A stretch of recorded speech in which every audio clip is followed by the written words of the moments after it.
मैं निर्मला कुमारी लॉकडाउन ई पाठशाला डीसी रामगढ़ में फिर से आपके साथ हूँ। आज हम लोग 12th क्लास बायोलॉजी का last chapter environmental issue start करेंगे। इस चैप्टर में आप लोगों को इतने सारे टॉपिक पढ़ना है। Air pollution and its control, water pollution and its control, solid waste, agrochemical and their effects, radioactive wastes, greenhouse effect and global warming, ozone layer depletion in stratosphere, degradation by improper resource utilization and maintenance, deforestation। इस video में हम लोग air pollution and its control पर चर्चा करेंगे। Human population size has grown enormously over the last 100 years। पिछले 100 वर्षों में जनसंख्या में काफ़ी वृद्धि हुई है। इस बढ़ती हुई जनसंख्या के कारण food, water, home, electricity, roads, automobiles and अन्य आवश्यकताओं की डिमांड बढ़ी है। तो इस बढ़ती हुई जनसंख्या की आवश्यकताओं की पूर्ति करने के लिए प्राकृतिक संसाधनों पर बोझ बढ़ा है। प्राकृतिक संसाधनों पर प्रेशर बढ़ा है। साथ ही साथ एयर, वाटर एंड सॉइल में मनुष्य के क्रियाकलापों के कारण प्रदूषण बढ़ा है। The need of the hour is to check the degradation and depletion of precious natural resources। आज यह समय की मांग है कि हम विकास भी करें और प्राकृतिक संसाधनों को नष्ट भी ना करें। यानी विकास भी करना है और प्राकृतिक संसाधनों को बचाना है। यानी development without disturbing the nature, ये कॉन्सेप्ट हमारा होना चाहिए। Pollution is any undesirable change, unwanted, undesirable means unwanted, अवांछित, जो आप नहीं चाहते हैं। Change in the physical, chemical और biological characteristics of air, land, water और soil। यानी pollution undesirable change है in physical, chemical and biological properties of air, land, water and soil, जिससे क्या होता है, यह अनफिट हो जाता है ह्यूमन कंजम्पशन के लिए। यानी अनवांटेड चेंज हो जाता है और इस वजह से यह अनफिट हो जाता है for human consumption. Agents that brings about such undesirable change are called as pollutants. कोई भी सब्सटेंसेस जो इस तरह का अनडिजायरेबल चेंज लाता है उसे पॉल्यूटेंट्स कहते हैं। That is the substances responsible for pollution known as pollutants. In order to control environmental pollution, the Government of India has passed the Environment Protection Act 1986। Environmental pollution को control करने के लिए 1986 में भारत सरकार के द्वारा Environmental Protection Act लाया गया। इससे काफ़ी हद तक हमारे इन्वायरमेंट में सुधार हुआ, प्रदूषण के स्तर में कमी आई। We are dependent on air for our respiratory needs. पानी और भोजन के बिना कुछ समय तक हम जी सकते हैं, लेकिन एयर के बिना एक सेकंड भी जीवित नहीं रह सकते हैं। हम लोग ऑक्सीजन अंदर लेते हैं for oxidation of food to get energy. Air pollutants causes injury to all living organism. Air pollution से सभी तरह के जीव सो प्रभावित होते हैं और एयर पॉल्यूशन की वजह से हमारा रेस्पिरेटरी सिस्टम बुरी तरह से प्रभावित होता है। एयर पॉल्यूशन के कारण पौधों का ग्रोथ और उपज दोनों कम हो जाते हैं। साथ ही साथ प्रीमेच्योर डेथ ऑफ प्लांट्स भी होता है। Air pollutants deleteriously affects the respiratory system, respiratory system को बुरी तरह से प्रभावित करता है। Harmful effects depend upon the concentration of pollutants, duration of exposure and the organism. Pollution तो हर जगह है, लेकिन इसका लेवल हर जगह अलग अलग है। मेगा सिटीज़ ज़्यादा पॉल्यूटेड है, छोटे शहरों में कम पॉल्यूशन है। तो महानगर के लोग बुरी तरह से प्रभावित होंगे। एक्सपोजर, टाइम ऑफ एक्सपोजर, अगर किसी का घर ईंट भट्टी या रोड साइड जैसी जगह पर है, जहाँ ज़्यादा चांस है लंबे समय तक एक्सपोजर का, पॉल्यूटेंट्स का, या कोई व्यक्ति सीमेंट हो गया, रुई फैक्ट्री हो गया, ऐसी जगह पे काम करता है, तो उसके लंग्स में फाइबर्स या सीमेंट के फाइन पार्टिकल्स आपको देखने को मिलेंगे, क्योंकि उसका लंबे समय तक एक्सपोजर हुआ है सीमेंट के पार्टिकल्स से, उस रुई का जो थ्रेड है, फाइन थ्रेड फाइबर्स से। तो एक्सपोजर भी एक फैक्टर है कि आप कितने प्रभावित होंगे। Source of air pollution, smoke stacks of thermal power plant, जो भी इंडस्ट्रीज होते हैं, थर्मल पावर प्लांट्स, उसके चिमनियों से निकलने वाला धुआं, ये जो धुआं निकलता है इसको स्मोक स्टैक्स कहते हैं। इसमें carbon dioxide, carbon monoxide, sulphur dioxide gas हो सकते हैं। स्मेल्टर्स, वैसे उद्योग धंधे जहाँ धातुओं को गलाया जाता है, वहाँ से भी जहरीला स्मोक निकलता है। Burning of fossils fuel, coal, petroleum, तो ये सबसे क्या होगा, sulphur dioxide, carbon dioxide, carbon monoxide, harmful gases वातावरण में रिलीज होंगे। साथ ही साथ डस्ट पार्टिकल्स, फाइन पार्टिकल्स वातावरण में रिलीज होंगे। पार्टिकुलेट मैटर बहुत ही छोटे छोटे बारीक कण होते हैं जो कोयला या लकड़ी को जलाने से पैदा होते हैं।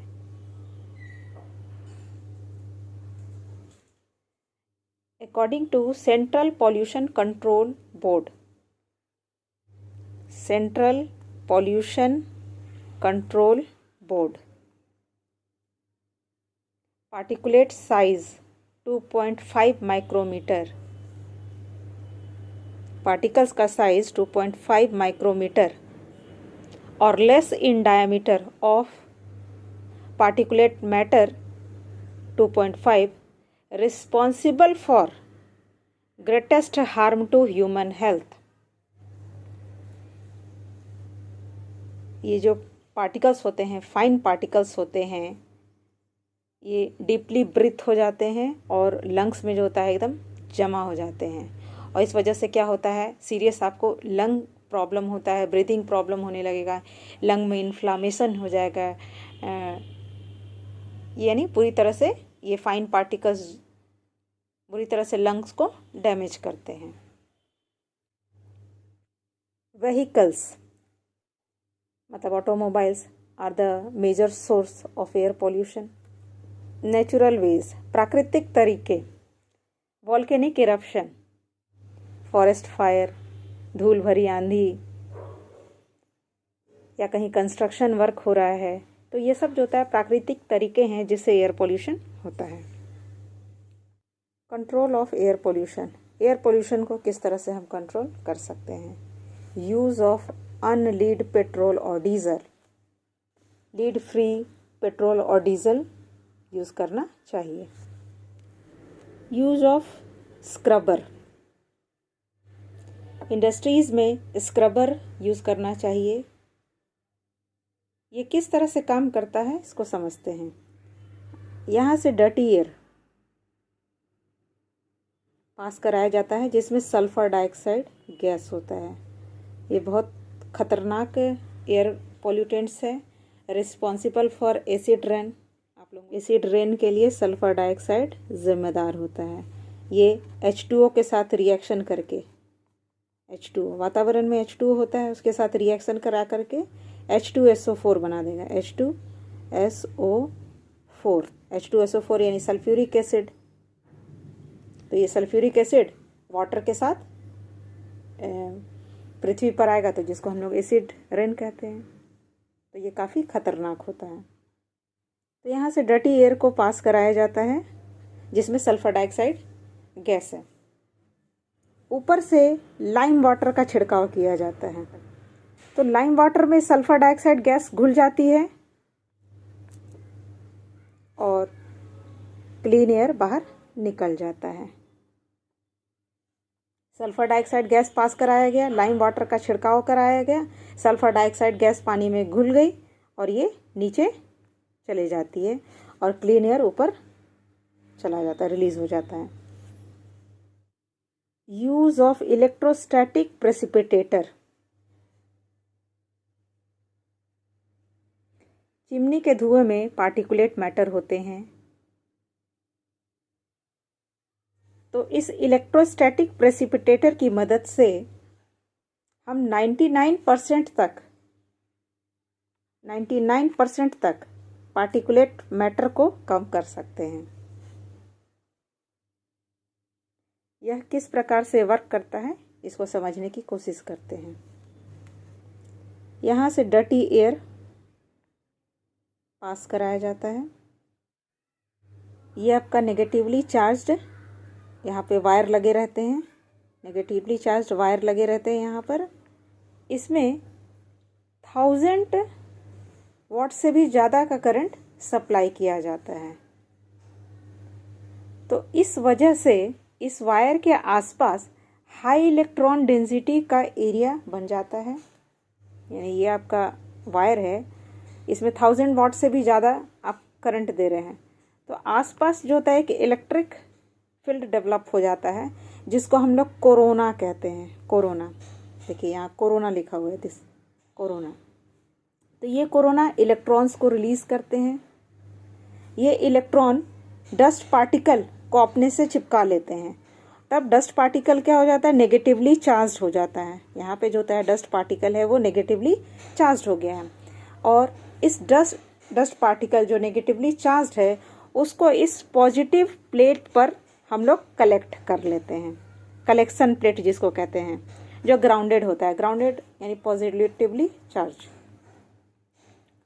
तो नेगेटिवली चार्ज डस्ट पार्टिकल को आप पॉजिटिवली चार्ज्ड प्लेट पर कलेक्ट कर लेते हैं। अब जो है जो एयर बाहर निकलेगा वो क्लीन होगा, डस्ट फ्री होगा।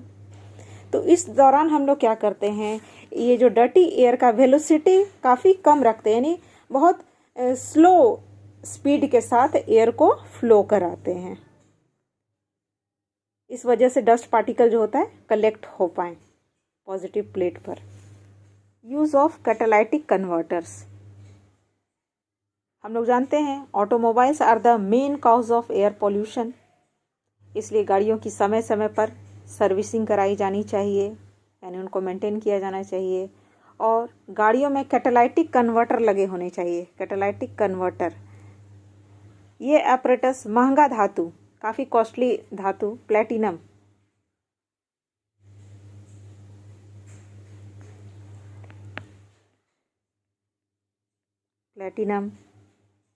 पैलेडियम,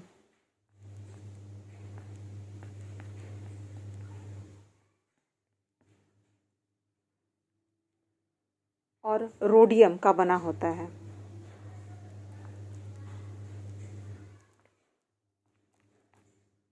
ये काफ़ी महंगे धातु हैं। पेट्रोल और डीजल हाइड्रोकार्बन होते हैं, तो जब ऐसो वे बर्न करते हैं तो कार्बन डाइऑक्साइड और वाटर बनाते हैं। तो कभी कभी क्या होता है, बर्निंग अच्छी तरीके से नहीं होता है, तो इस वजह से जो हाइड्रोकार्बन अनबर्न रह जाते हैं, तो कैटालाइटिक कन्वर्टर उसको पूरी तरह से कार्बन डाइऑक्साइड और वाटर में कन्वर्ट कर देता है। इनकम्प्लीट, साथ ही साथ इनकम्प्लीट कंबशन होने से कभी कभी कार्बन मोनोऑक्साइड का फॉर्मेशन होता है। तो इस कार्बन मोनोऑक्साइड को भी कार्बन डाइऑक्साइड और वाटर में चेंज कर दिया जाता है कैटालाइटिक कन्वर्टर के द्वारा। और जो नाइट्रोजन डाइऑक्साइड बनता है बर्निंग ऑफ फॉसिल पेट्रोल और डीजल से, तो उसको भी जो होता है ये नाइट्रोजन गैस में चेंज कर देता है कैटालाइटिक कन्वर्टर। कैटालाइटिक कन्वर्टर तभी काम करेगा जब पेट्रोल और डीजल लीड फ्री हो। इस तरह से आज हम लोगों ने जाना एयर पोल्यूशन क्या है और इसे हम किस तरह से कंट्रोल कर सकते हैं। Thank you.